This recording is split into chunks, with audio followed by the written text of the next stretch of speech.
best-selling author. His team was kind enough to send me an awesome care package here of a dozen personal finance books, investment, retirement strategies. He is on a mission to free 1 million people from financial bondage. He has his own podcast, the Financial Underdogs podcast, which rips the conventional wisdom of Wall Street. He's kind enough to spend some of his time today, which he values the most. I know just from hearing him on other interviews, his philosophy on life and business. Damion, how's it going, man? It's Sedona. Good to see you, man. Good to be here. Thanks for having me.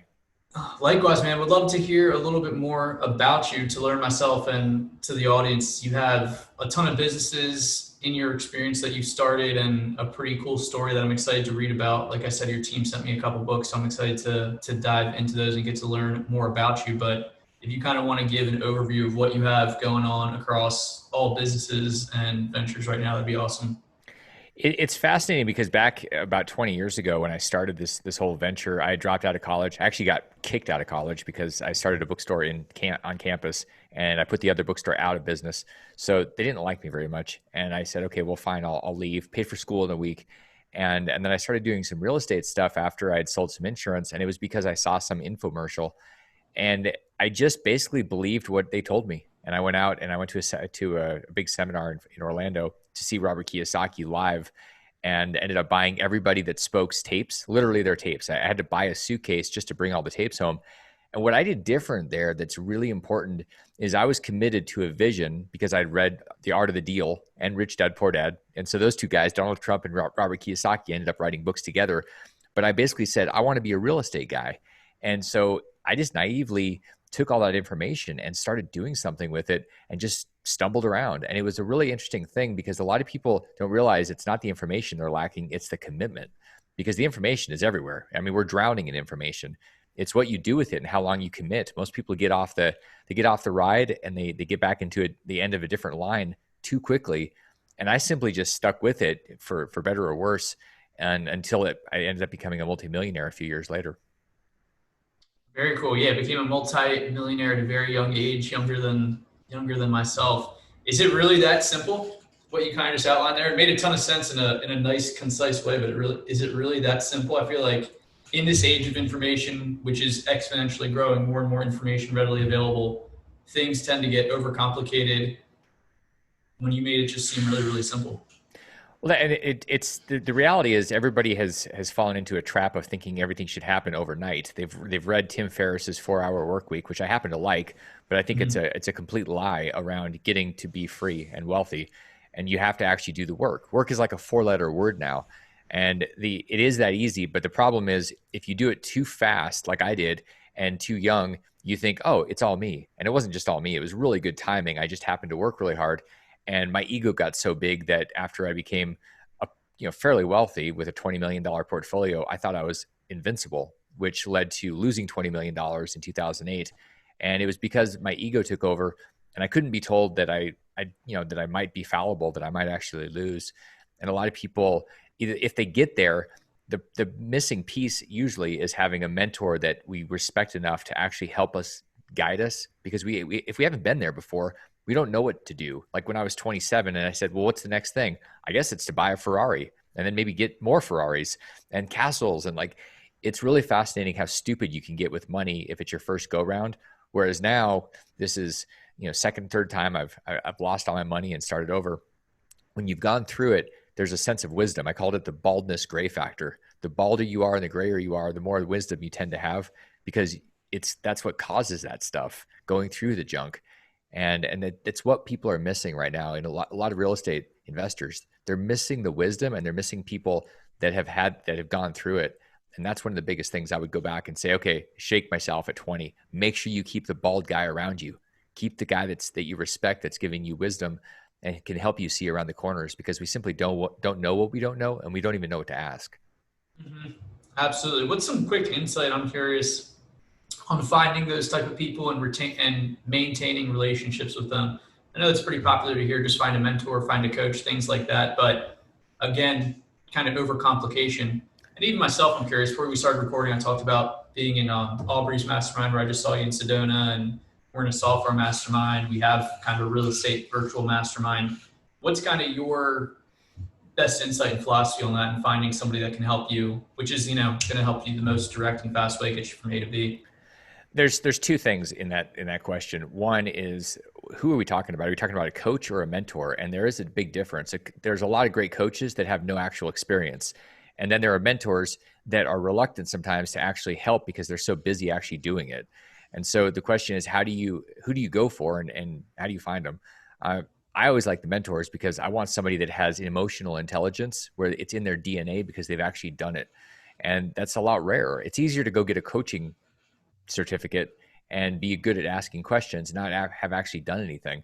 I was fortunate. We had talked offline about the one thing, and Gary Keller, and I was a part of his coaching program years ago. And the guy that was my coach had actually done a ton of business where he had hundreds of employees. And so he actually had the experience. So I would call him more of a mentor.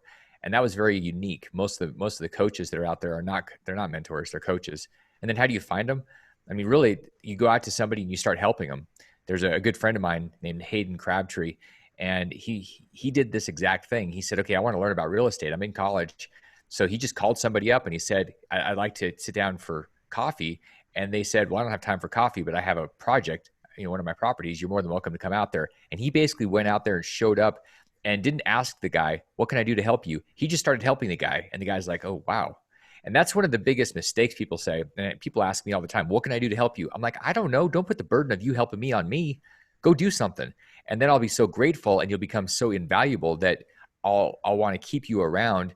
And that's how you have a mentor. Go start serving them. People are waiting for the mentor to tell them. Mentors don't have time to tell you what to do for them, but they will absolutely value you if you start delivering without even being asked.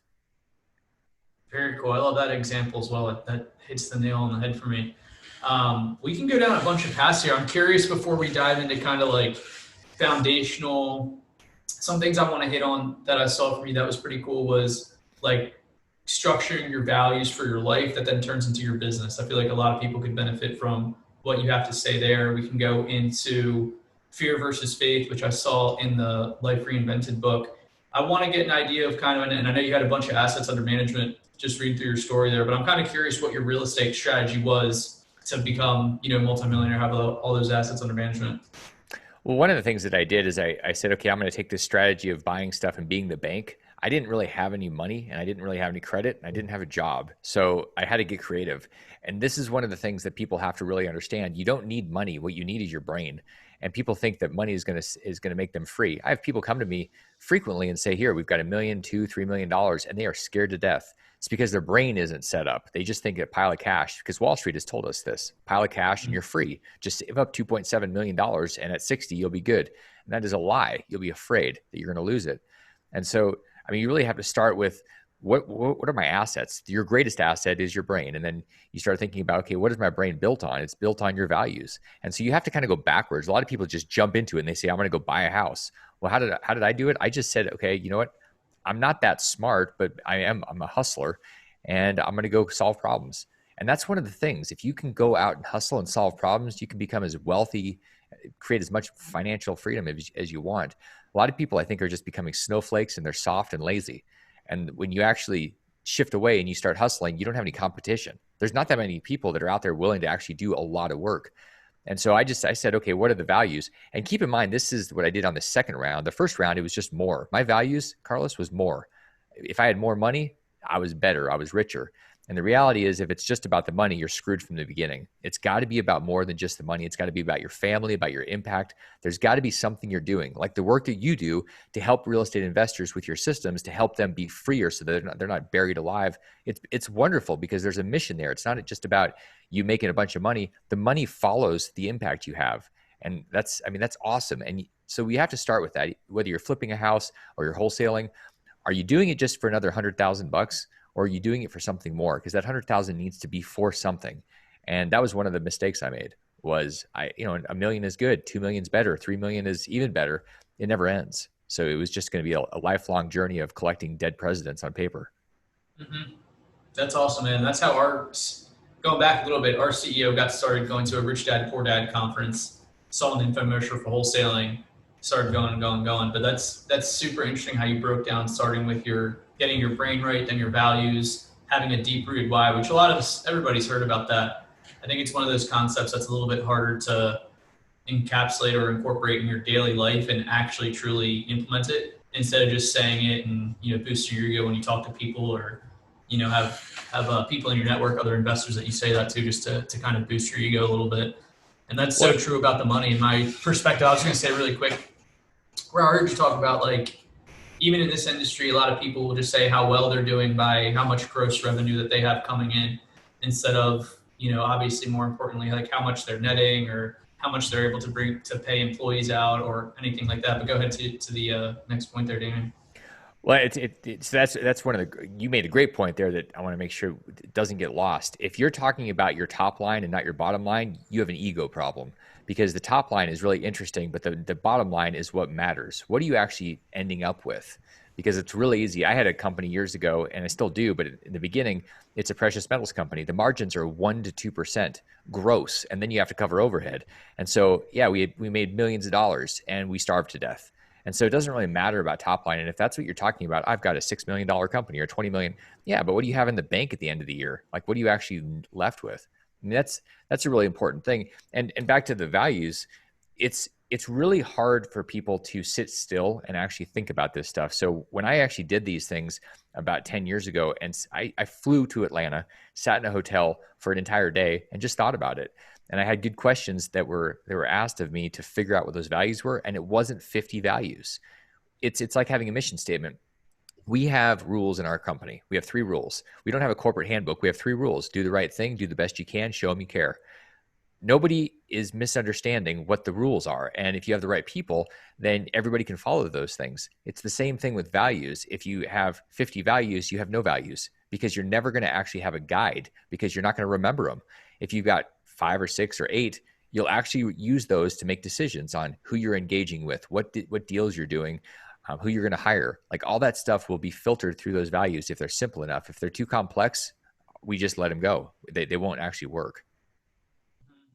I'm just feeling a bunch of commonalities with kind of like your overall guidance system, or kind of how you operate, because it's the same thing with it's the same thing with anything, whether you're working like day to day and what you're actually working on, or your KPIs. It's like you need to keep it simple and focused to as little things as possible, be able to execute those in a simple manner that are able to be like seen by other people in your company. And you'll start seeing magic when you do those compounded over time and make course adjustments to those over time. So in general, I know this is a little, not fluffy, but in general, I'm just seeing a lot of the stuff that you say really is in parallel with one another across multiple different things. Yeah, and when we talk about values, you said this, and this is true, that your values have got to be consistent.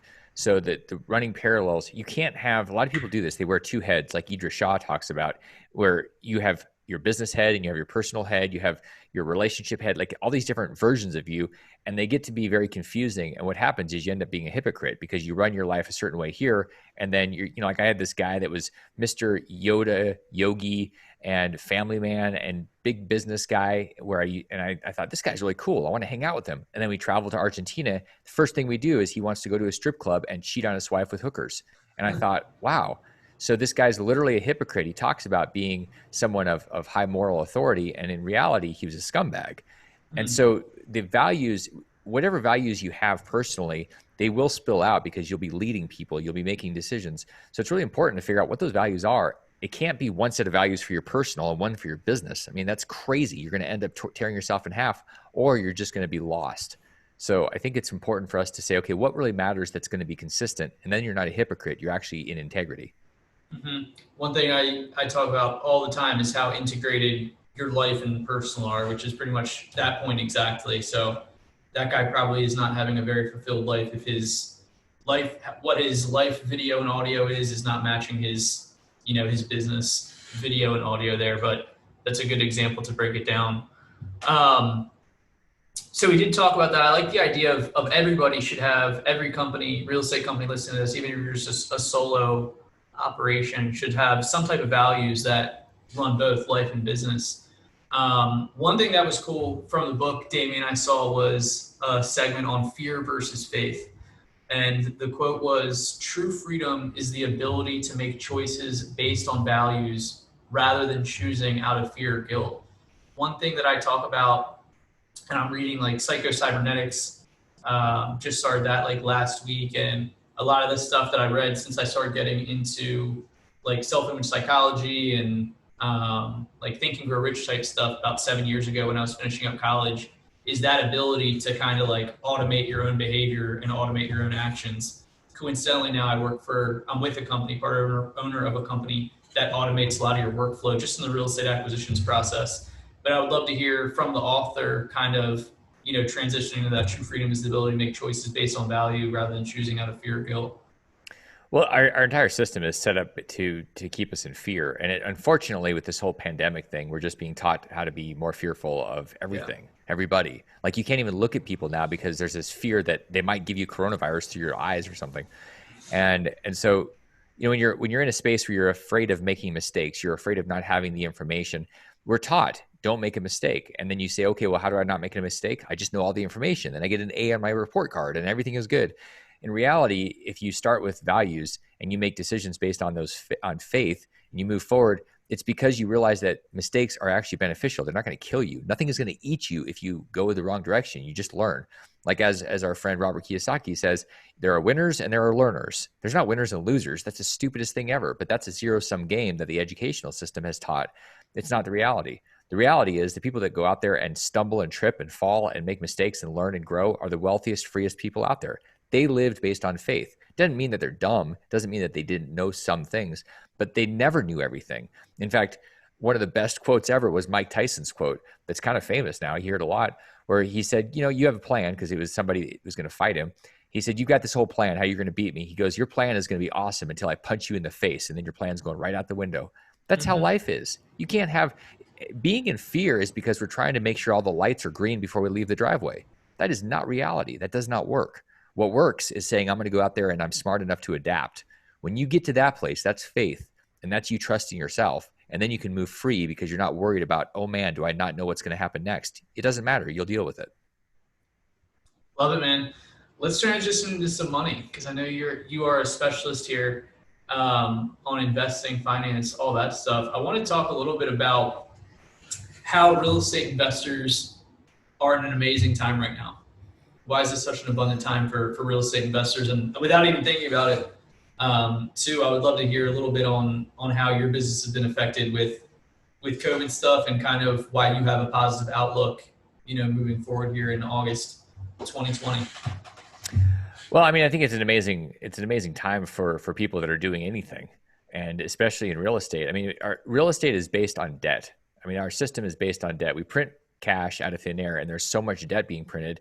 And you know what reality is? If you know how to understand debt and use it, it's not that hard. When I say, is it realistic, or you ask me, is it realistic to create wealth or to do real estate and be a multimillionaire or whatever that goal is? Yeah, because I mean, there's more money being printed now. There's more money floating around there. There's just more opportunities. And interestingly enough, somebody was asking me the other day, they said, well, what happens if the credit, seizes up like it did in 2008? And I go, that's going to be an epic time to create deals, to create financing, to actually use your brain. You don't need money. And so I think the opportunities are there, but most people are trying to figure it out all based on sitting behind a computer. And what you have to do is you have to go out and press flesh. And I'm not talking about going out there and exposing yourself to corona. I'm talking about you got to be willing to get off your butt and go do something. And yes, you can absolutely do deals from behind a screen. But what it comes down to, and what I'm noticing more and more, is that if you don't have relationships you've built up, then it's just noise, because you're competing with automation, you're competing with computers. And so there's got to be an element of human relationships built into whatever you're doing, or you're going to be fighting, and it's a fight to the bottom. And so that the businesses I have now are high touch, high relationships, and they're built on trust. They're not built on, hey, I've got the cheapest thing. I am not the cheapest thing in anything. And that's on purpose. I give you way more than you pay for in every business we have, on purpose. So I don't really worry about somebody saying, well, I've got a cheaper thing, or mine's a little bit faster. I'm like, congratulations, but nobody trusts you. And until they trust you, it doesn't matter. And how are they going to trust you? They're going to get to know you. Like it's a very big shift, because most people are trying to find the way to just automate everything. And unfortunately, there's a lot of noise, and there's way too much competition in that. Love that. A few points to unpack on there. more money than ever, guys, is available. Whether you're doing a wholesale deal or a rehab and you're looking to get some money borrowed out to you at a decent rate, it's going to be there. We can touch a little bit more on that.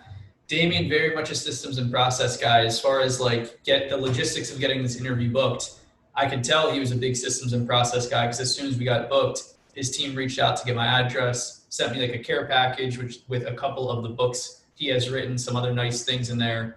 So I can tell I really, and I even emailed his team back how much I appreciate that because I could tell if he's doing X amount of these interviews, he's able to show that high touch, emotional intelligence compounded over time. This guy is going to be a freaking beast with his relationships, whatever his intention is for doing interviews, his marketing, his branding, whatever.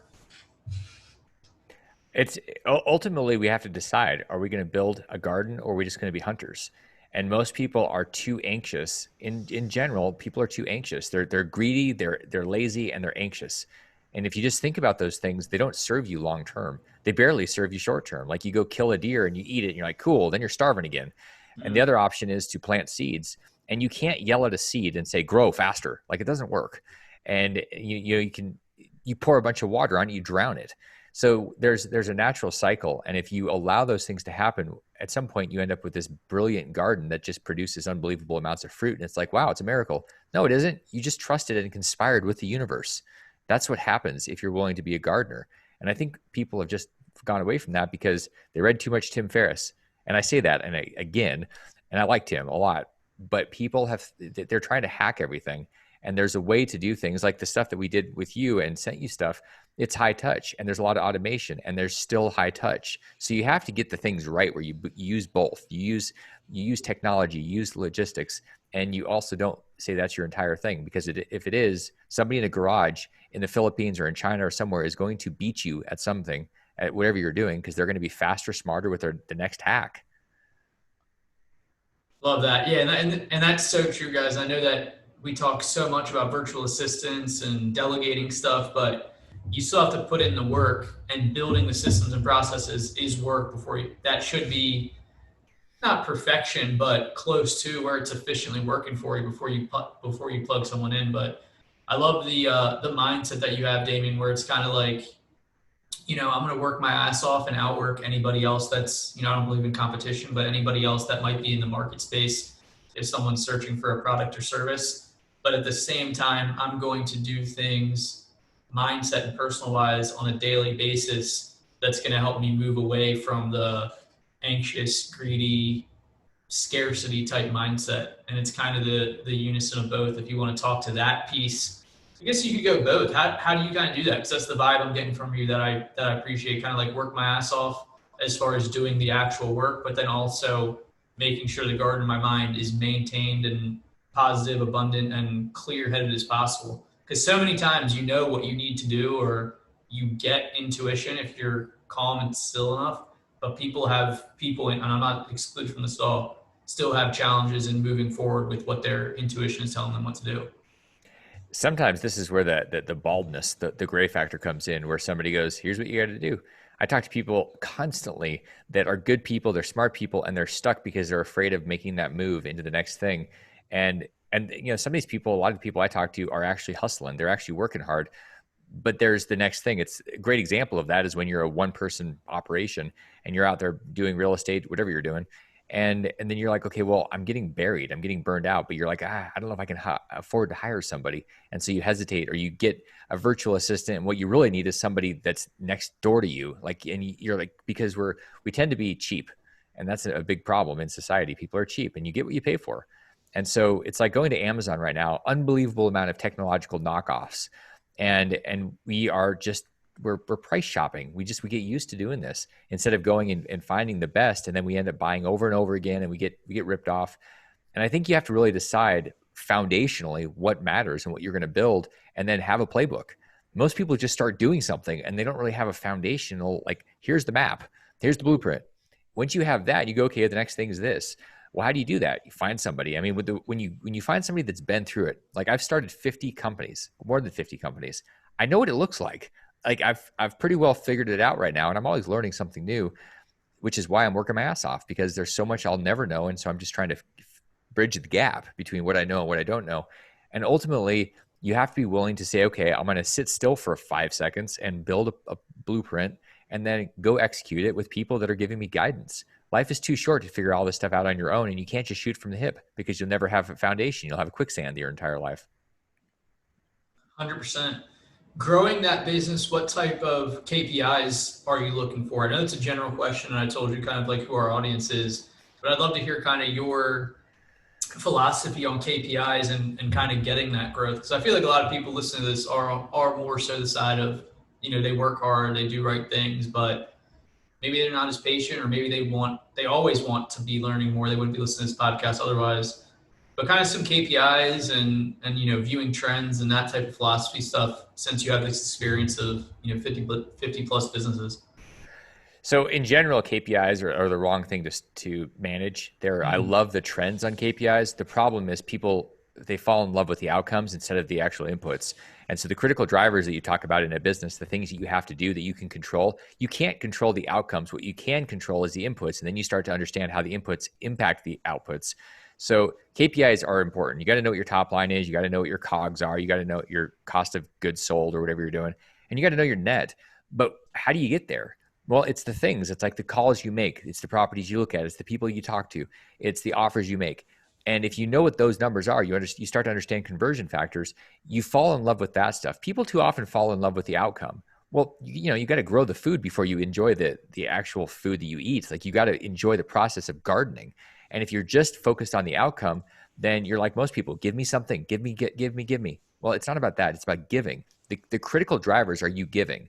So if you think about, the quote about if you want to receive, you got to give, whatever that quote is. Like, you can't just say, okay, look at a fireplace and say, all right, give me heat. It doesn't work like that. You've got to go out there and chop down a tree or grow a tree, chop down the tree, put the wood in the fire, and then light it. And then you get heat. People want to skip right to the heat. And that's the KPIs. It's like, how hot is this thing? Well, I don't know. How much wood are you putting in there? What kind of wood are you putting in? So it's really going back to the critical drivers and then the trends. That's hugely important. Having a bunch of data on a sheet is almost useless because you don't know what it says. You need an X-ray. You need to see the trends, and the trends are best given and best seen on some type of graph. I mean, it's really funny how people look at financials. They're like, cool, they're up. I'm having a drink. They're down. I'm having a drink. They're always drinking, but they don't really know what's happening. And so it's important to actually see what's happening, and those trends are important. But really, before that is getting back into the drivers. What are we measuring? I'm measuring how many people we're talking to, how many people we're connecting with, and then deeply nurturing. It's the leverage point is how much can you love on people? It's not necessarily how many times can you beat them up with email. I mean, give me a break. How much can you do to make somebody's life better? And sometimes that's literally just calling people and just saying, hey, I was just thinking about you. I just wanted to say, hey, it doesn't take a lot. It's not like you have to figure out how to buy somebody a new house. It's literally just about finding some way to show them that you care. That is something that resonates with me deeply. One thing I try to ask myself every day, like with interactions or before a meeting, whatever, just life in general, is how can I maximize the positive emotional response from somebody in any type of interaction or whatever it may be.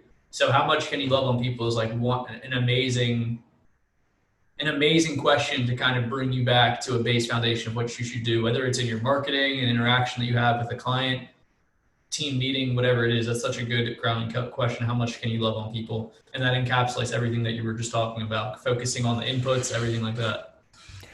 Yeah, and this really comes back to when I was thinking about what I was going to do a decade ago after I'd lost $20 million. I said, okay, what am I going to do different this time? And it really was going to a mission.